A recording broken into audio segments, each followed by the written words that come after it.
Assalamualaikum warahmatullahi wabarakatuh. Halo semuanya, perkenalkan nama saya Nira Septiani dengan NIM 06021182429007 dari Program Studi Pendidikan Bahasa dan Sastra Indonesia Universitas Sriwijaya. Nah, di video kali ini saya akan memaparkan hasil analisis buku teks yang saya lakukan dengan judul Analisis Buku Kombi Kompeten Berbahasa Indonesia Kelas 10 Semester 2 Kurikulum Merdeka di MAN 1 Banyuasin 3 menggunakan teori Greene Petty 1-5. Presentasi ini kurang lebih akan membahas 4 bagian utama, yaitu penjelasan singkat tentang buku teks yang dianalisis, kedua, teori Greene Petty yang saya gunakan sebagai landasan, ketiga, hasil analisis aspek berdasarkan data angket dan telaah isi buku, yang keempat, dan terakhir, yaitu kesimpulan dan rekomendasi untuk pengembangan buku teks. Baik, harapannya ya dari presentasi ini kita bisa melihat sejauh mana buku kombi ini layak digunakan sebagai pendukung pembelajaran bahasa Indonesia di kelas 10. Nah, langsung saja masuk ke penjelasan buku teks. Nah, sudah dilihat salindia di belakang saya ini ya. Jadi saya akan jelaskan dulu buku teks yang saya analisis. Buku yang saya gunakan itu berjudul Kombi. Ini, Kombi Kompeten Berbahasa Indonesia untuk SMA, MA, kelas 10, semester 2. Nah, penulisnya itu tim edukatif. Ada Dr. Andes Makhrufi MPD, terus ada Dr. Andes Imam Taufik MPD, Dr. Andes Rusmianto MPD, dan Dr. Andes Wahono MPD. Penerbitnya dari Erlangga, tahun terbitnya 2021, dan kurikulumnya kurikulum Merdeka. Nah, buku ini digunakan oleh siswa kelas 10 di MAN 1 Banyuasin 3 sebagai salah satu buku utama pembelajaran bahasa Indonesia. Ya, kalau kita lihat dari sampulnya ya, buku ini menampilkan gambar headphone. Ini headphone, terus tampilan siniar, ini siniar, dan di atasnya ada tulisan menyimak teks. Nah, dari sini menunjukkan bahwa buku ini tuh berusaha menyesuaikan diri dengan kebiasaan remaja sekarang yang dekat dengan media audio, digital, podcast begitu. Ya, jadi secara garis besar buku ini itu berisi bab diantaranya ya, bisa dilihat di salindia ini tentang ekosistem melalui laporan hasil observasi, terus bab 2-nya kritik sosial melalui teks anekdot, bab 3-nya teks eksposisi, bab 4 hikayat, bab 5 itu cerpen. Nah, dari sini saja ya, dari babnya saja sudah terlihat bahwa materi di dalam buku ini tuh cukup beragam dan banyak berkaitan dengan pelajaran lain gitu. Nanti bagian ini akan muncul lagi ketika kita akan bahas aspek keterkaitan antar mata pelajaran. Baik, langsung masuk ke teori yang digunakan, yaitu teori Greene Petty. Nah, pada analisis buku ini, saya menggunakan teori Greene Petty mengenai kualitas buku pelajaran.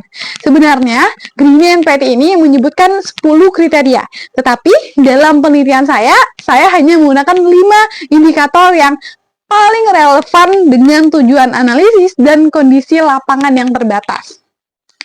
Baik, kelima indikator tersebut adalah yang pertama itu daya tarik buku. Yang kedua, motivasi yang diberikan buku kepada siswa. Yang ketiga, ilustrasi yang membantu pemahaman. Yang keempat, aspek kebahasaan. Yang kelima, buku dengan pelajaran lain. Baik, salindia selanjutnya saya akan menjelaskan secara singkat 5 indikator dari teori Greene Petty. Yang pertama, buku harus menarik minat siswa. Di sini kita melihat apakah tampilan dan isi buku itu menarik. Misalnya kita bisa melihat dari desain warna, terus tata letak, dan cara penyajian materi. Jadi buku yang menarik itu akan membuat siswa mau membacanya, tidak hanya disimpan di dalam tas saja. Lalu yang kedua, itu buku memberi motivasi kepada siswa. Jadi buku tidak hanya menarik ya, buku juga harus mampu mendorong siswa semangat dalam belajar. Nah, misalnya melalui teks yang menginspirasi, terus aktivitas yang menantang, dan contoh yang dekat dengan kehidupan mereka. Lalu ada yang ketiga, yaitu memuat ilustrasi yang membantu pemahaman. Nah, di sini ilustrasi di sini tuh bukan hanya gambar hiasan ya, tetapi gambar yang relevan dan menjelaskan isi materi. Yang keempat bisa dilihat di PPT itu buku mempertimbangkan aspek linguistik, yang artinya ya bahasa yang digunakan dalam buku itu harus sesuai dengan kemampuan siswa. Kalimatnya jelas, tidak bertele-tele, dan pemilihan kata yang tidak sulit gitu. Jadi mereka mudah memahaminya. Lalu yang terakhir, yang kelima itu berkaitan dengan pelajaran lain. Jadi, buku teks yang baik seharusnya itu bisa membantu siswa melihat hubungan bahasa Indonesia dengan mata pelajaran lain, sehingga pemahaman mereka itu menjadi lebih utuh dan kontekstual. Baik ya, berdasarkan 5 indikator inilah saya menyusun angket untuk siswa dan menelaah isi buku Kombi Kompeten Berbahasa Indonesia. Baik, kita lanjut ke salindia selanjutnya, yaitu hasil analisis setiap aspek. Sekarang saya masuk ke bagian utama, yaitu hasil analisis. Nah, data yang saya ambil itu dari 18 siswa kelas 10 melalui angket tertutup dan terbuka.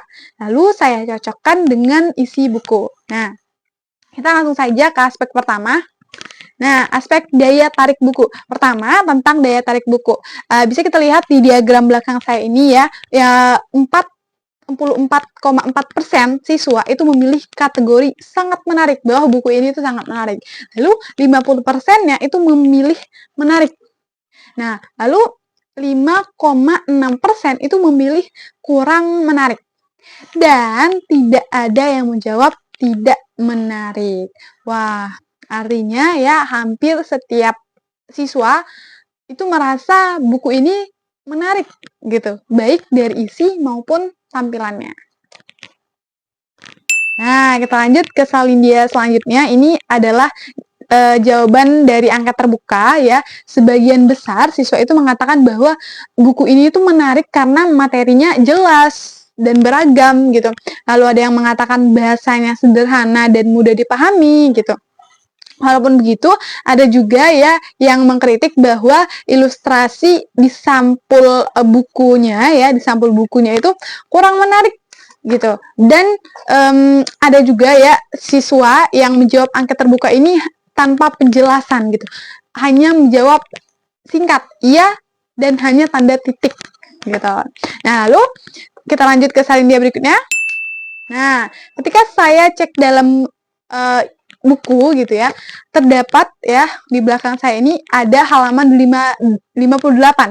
Ada gambar rumah kumuh di sini, ada gambar rumah kumuh di materi teks eksposisi gitu. Jadi gambar ini menunjuk cukup kuat karena langsung mengajak siswa itu berpikir tentang masalah sosial di lingkungan mereka.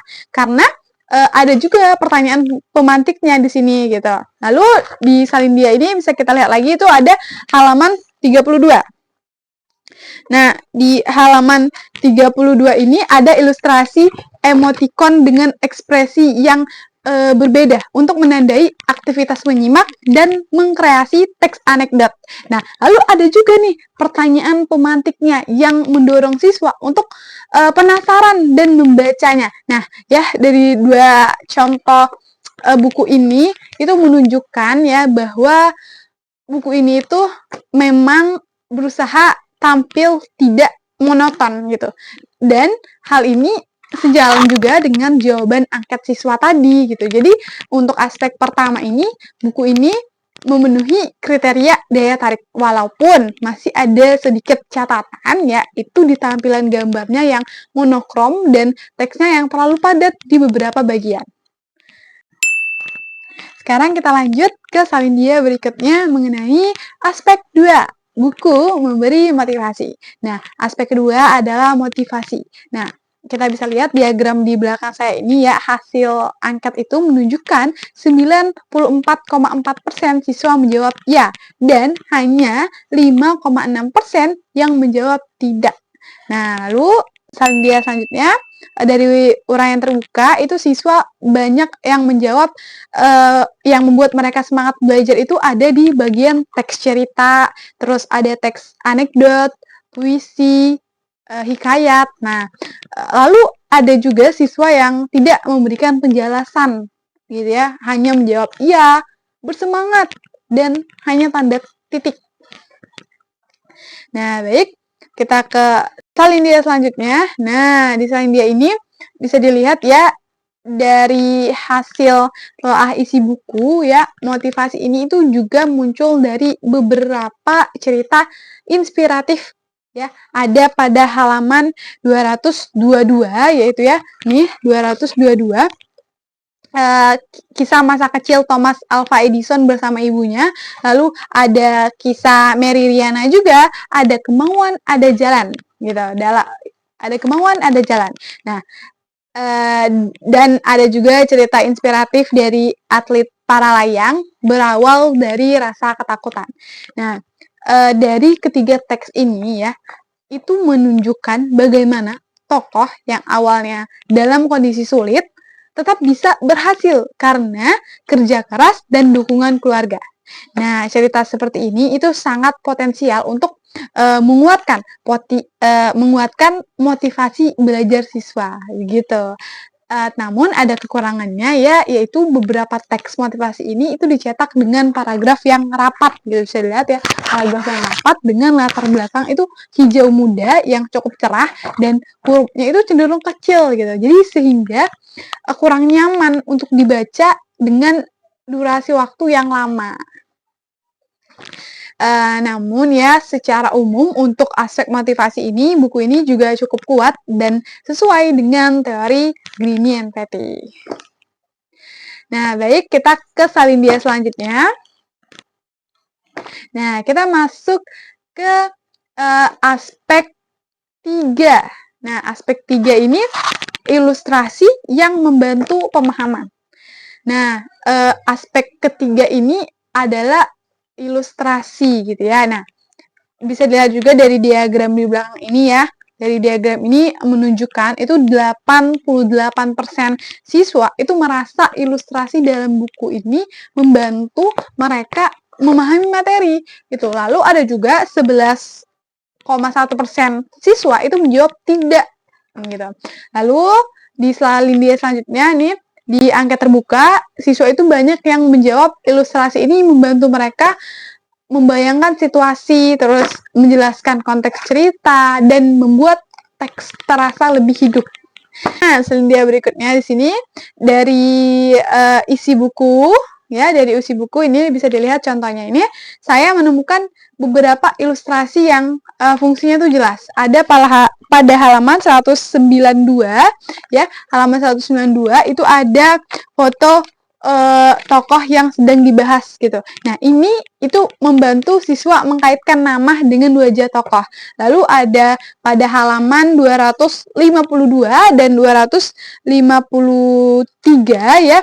Nah, yaitu bagian puisi ini ya, anak kecil di tengah lautan. Nah, ada ilustrasi di setiap baitnya. Setiap bait. Jadi ilustrasi itu membantu membangun suasana gitu. Lalu pada halaman 91 juga di materi hikayat ada gambar burung bangau itu yang memperjelas tokoh dalam cerita.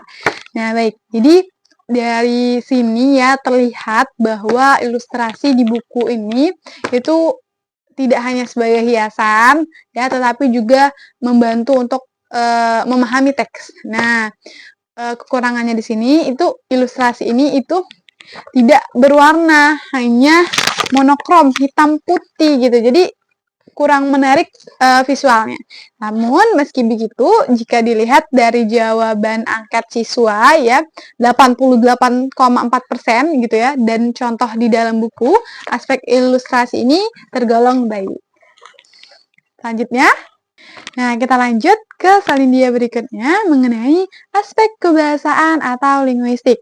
Aspek keempat adalah kebahasaan. Nah, bisa teman-teman lihat diagram di belakang ini ya, menunjukkan bahwa 100% siswa menjawab ya, bahasa dalam buku ini mudah dipahami. Nah, tidak ada yang menjawab tidak gitu. Lalu ini gambar di sini dari hasil telaah dalam buku, gitu ya. Nah, ada pada halaman 59 pada bagian membaca dan menginterpretasi informasi dalam teks eksposisi, gitu. Nah, di sini bahasa yang digunakan ini cukup panjang, tapi struktur kalimatnya jelas sehingga tetap mudah diikuti oleh siswa kelas 10, gitu. Lalu ada juga nih pertanyaan pemantiknya begitu. Membaca teks eksposisi berbeda dengan membaca teks lain. Mengapa demikian? Nah, pertanyaan pemantik ini yang mendorong mendorong siswa itu penasaran dan ingin tahu jawabannya. Jadi, siswa akan langsung lanjut membaca. Mengapa teks eksposisi ini beda dengan teks yang lain? Gitu. Lalu pada halaman 122 itu ada fitur terokah. Nah, jadi dalam buku ini ya itu ada fitur terokah, menjelajah, mengajak siswa menelusuri langsung pengertian majas menggunakan KBBI daring dengan kalimat yang dialogis seperti benarkah itu? Mari kita telusuri bersama. Nah, ini ya gambarnya bisa kalian lihat juga di sini.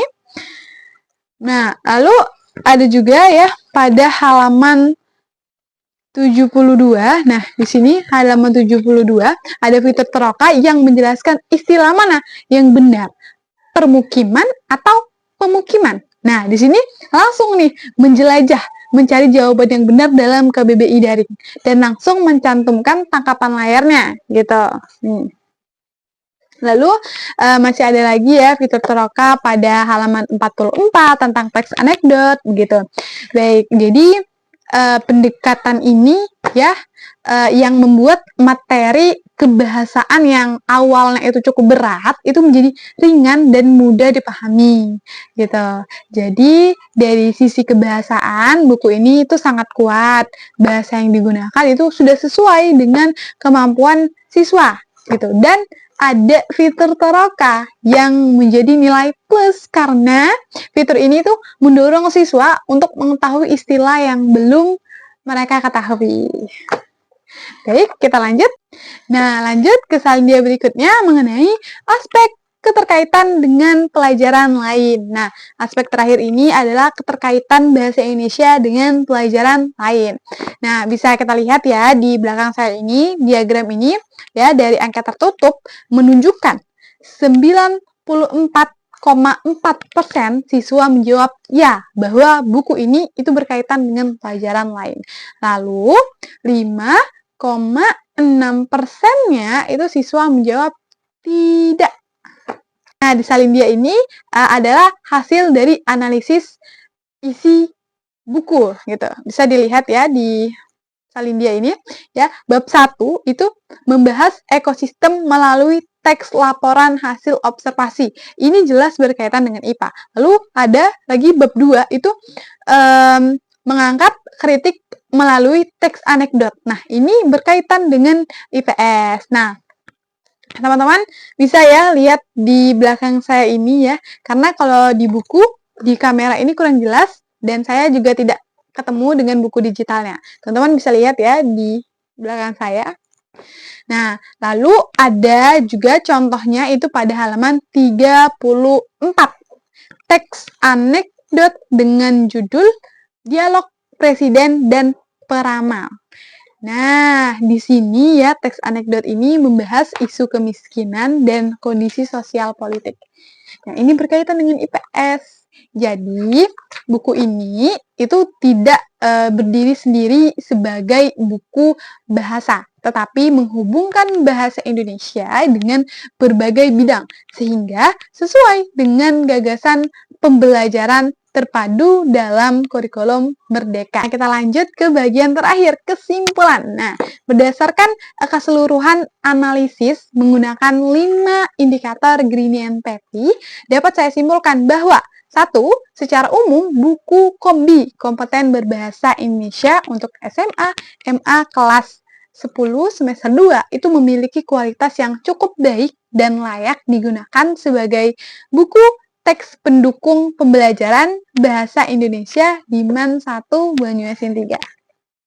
2. Buku ini menarik dan memotivasi siswa. Dibuktikan dengan tingginya presentase siswa yang merasa bahwa buku ini itu menarik dan membuat mereka bersemangat belajar. Yang ketiga, ilustrasi yang digunakan itu cukup relevan dan membantu pemahaman siswa. Meskipun kualitas visualnya masih harus ditingkatkan, masih harus ada perbaikan.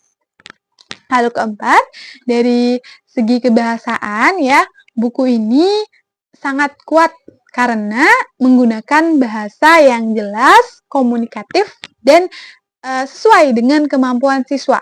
Lalu ada fitur teroka, menjelajah, yang membantu siswa itu untuk memahami istilah baru. Yang kelima, buku ini juga berkaitan erat gitu dengan pelajaran lain, sehingga membantu siswa melihat bahasa Indonesia ini sebagai mata pelajaran yang mendukung literasi di semua bidang. Baik, selanjutnya, nah kita masuk ke rekomendasi dan saran. Nah, jadi ini adalah beberapa saran yang bisa dipertimbangkan untuk mengembangkan buku pada edisi berikutnya. Yang pertama, itu memperbaiki tampilan visual, terutama pemilihan warna latar dan ukuran huruf, agar lebih nyaman untuk dibaca dalam waktu durasi yang lama. Yang kedua, itu memperkaya dengan gambar yang lebih berwarna dan variatif. Misalnya dengan infografik, terus ada peta konsep supaya halaman itu tidak terlihat monoton gitu. Lalu yang keempat adalah mengurangi kepadatan paragraf pada teks-teks panjang dengan memberi jeda subjudul atau penekanan visual gitu, sehingga siswa itu tidak cepat lelah dan bosan saat membacanya. Nah, dengan beberapa perbaikan ini diharapkan ya buku Kombi ini dapat menjadi lebih bagus lagi bagi siswa dan semakin mendukung pelaksanaan kurikulum merdeka di sekolah.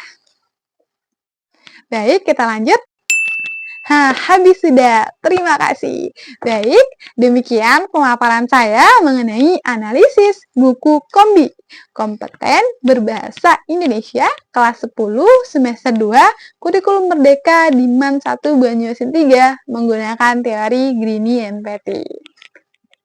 Dan saya mengucapkan terima kasih kepada dosen pengampu Dr. Zahra Alwi MPD dan Ibu Khalidatun Nuzula MPD serta siswa-siswi MAN 1 Banyuasin 3 yang sudah membantu saya mengisi angket sehingga penelitian ini bisa terlaksana. Jika ada kekurangan dalam penyampaian, saya mohon maaf. Saya akhiri. Wassalamualaikum warahmatullahi wabarakatuh. Bye.